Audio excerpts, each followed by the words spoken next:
நான் ஒரு கிராமத்தில் பிறந்து ஒரு குடிகாரனுடைய மகனாக பிறந்து படிப்பில் ரொம்ப வீக் ஆகி அங்கே 10th ஃபெயில் ஆகி அதுக்கப்புறம் ஒரு டுட்டோரியலில் கொண்டு போய் ஜாயின் பண்ணி அங்கே சக்ஸஸ் பண்ண முடியாமல் வேற ஒரு ப்ரெஸ்ஸில் வேலைக்கு போய் பைபிள் காலேஜ் வரணும்னு ஐடியா எனக்கு இல்லை.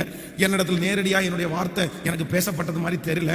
ஆனால் வேதாகம கல்லூரிக்கு வந்தேன். வேதாகம கல்லூரி முடித்த உடனே சென்னைக்கு போனேன். சென்னையிலேருந்து திருச்சிக்கு போனேன். திருச்சியிலேருந்து திரும்ப கோயம்புத்தூருக்கு வந்தேன். அப்படின்னு சொன்னால் எனக்கென்று கர்த்தர் வைத்திருக்கிற ஒரு பாதையை நான் கண்டுபிடிச்சது மாதிரி நான் ஃபீல் பண்றேன். நான் எங்கேயோ இருந்தேன், எங்கேயோ பிறந்தேன், என்னமோ படித்தேன். இந்த ஊருக்கும் நமக்கும் சம்பந்தம் இல்லை, இந்த ஊழியத்திற்கும் எனக்கும் சம்பந்தம் இல்லை. ஆனா இன்னைக்கு எனக்கு ஒரு திருப்தி இருக்குது.